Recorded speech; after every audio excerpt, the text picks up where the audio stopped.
Hello, and today I'm going to be talking about some of my favourite cinema going memories. These are films where I saw them in the cinema, and for the reasons I'll explain in the video, that experience of seeing the cinema has a particular significance to me. So these are I've got four films here, and let's get on with it. So we'll get on with firstly we have Star Wars Episode 1, The Phantom Menace. This is significant for me for a couple of reasons. One is it's actually the first film I remember seeing at the cinema. I think it might have been, I don't remember, I'm pretty sure it was the first one I ever saw, but even if it was, it's the first one I remember seeing. It's my earliest memory of going to the cinema.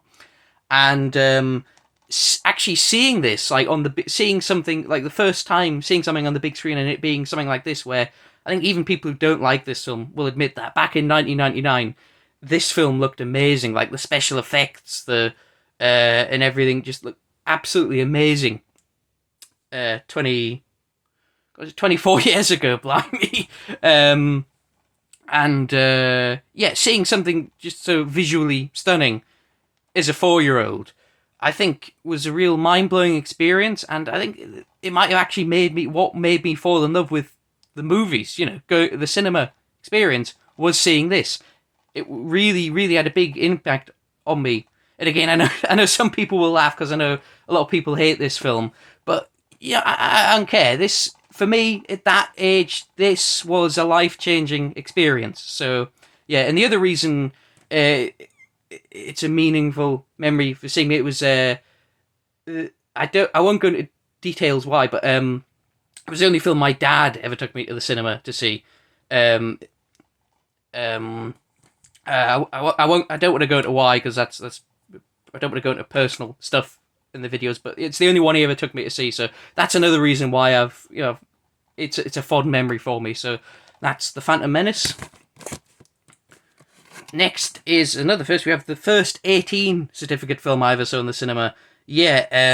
Obviously I'd seen 18 certificate films before this, but at home, and I never snuck in to see any 18 films when I was underage. I was too much of a coward, to be honest. So this was the first time I actually got to see one on the big screen, and it's kind of a rite of passage, I guess.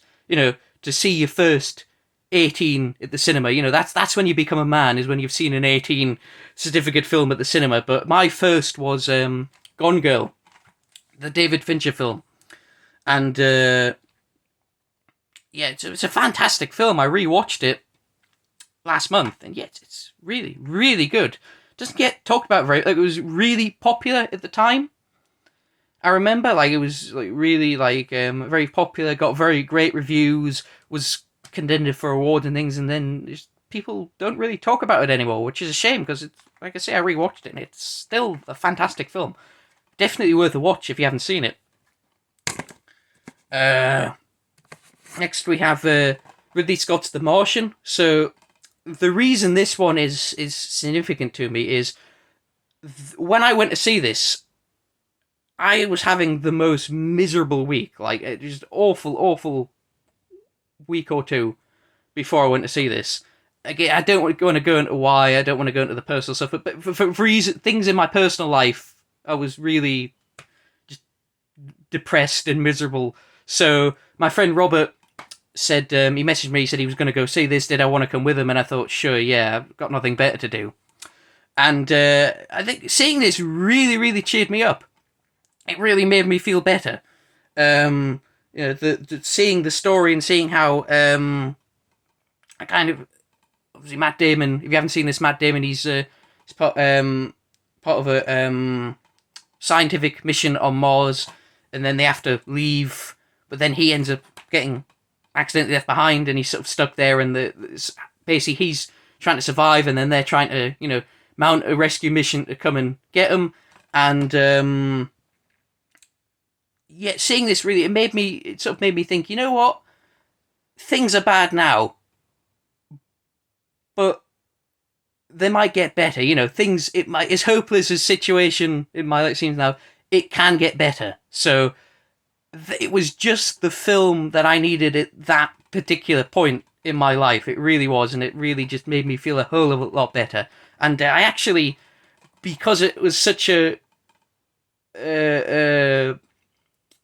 significant memory for me. I actually wouldn't watch this film like again for like years because I was worried that if I watched it again without the sort of the baggage of that I had the first time I saw it, I wouldn't enjoy it as much, and it would kind of I didn't want to the film, my memory of the film to go down in my estimation there. But I realised eventually that was kind of a silly way of thinking, so I watched it again within the past couple of years. I bought the 4K and I watched it again, and I still really enjoy it. So, and actually watching it again reminded me of the experience, so had the opposite effect. So yeah, but anyway, again, really good film if you haven't seen it. That's The Martian. And the last film I want to see is I didn't actually see this on the original release because it came out in 1975. I'm not that old. We have Tommy. Now, if you don't know what Tommy is, it's a musical based on the album of the same name by The Who. The album is a rock opera about this boy, Tommy, who is deaf, blind, and mute. He's not actually deaf, blind, and mute. Something traumatic happened to him as a kid, and he kind of psychologically made himself blind, deaf, and dumb. And but he's really good at pinball. And eventually, people come to view him as like a messiah, a messianic figure. And as you might guess from that premise, it's pretty weird. Very, very. I was a big fan of The Who. I started getting as a teenager. I started getting into The Who's music, and I knew this was based on one of their albums. So I watched it, and I didn't watch it in the cinema, but I watched it on DVD. And the first time I watched it, I didn't know what to make of it. It was I didn't quite understand like the point, what the story was, like what it was saying. It was weird. I didn't get it. Second time I watched it, I absolutely hated it. I thought this is just campy nonsense. It's directed by Ken Russell. So if you know who Ken Russell is, you won't be if you're familiar with his films, you'll know his films can be quite campy and that, and this is very campy, and it was like this is just trash. I don't like it.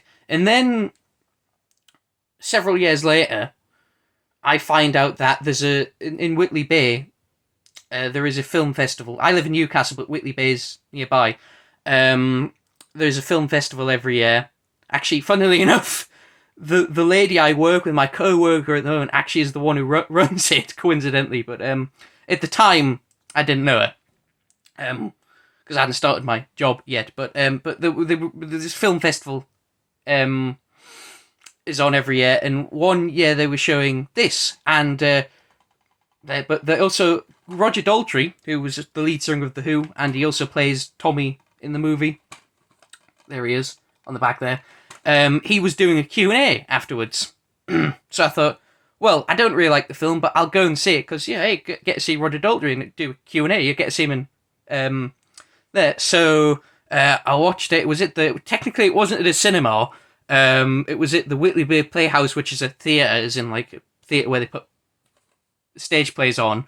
But kind of the same thing. They were showing it on a big screen, and so I'm going to count it, even though it technically wasn't a cinema.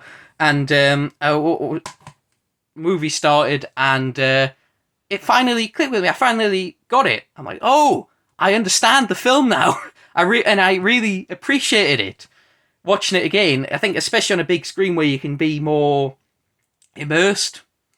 And yeah, I really love it now. So seeing this in the cinema, I think made me completely change my mind on it. So that's yeah.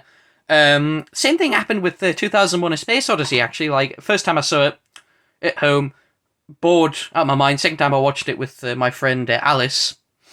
And we were both bored. We just spent the whole time cracking jokes about the film's expense. Then I watched it again at college, and I appreciated it a bit more, but it still wasn't my cup of tea. And then I finally saw it in the cinema, and I was like, "Oh, this is." I see why people love it now. I get it. I think certain films you really have to watch on a large screen, as large a screen as possible. Yeah, those are 4 films, 4 cinema-going memories that, meant a lot to me. If you've got any cinema-going memories that mean a lot to you, feel free to post about them in the comments, and I will see you in the next video.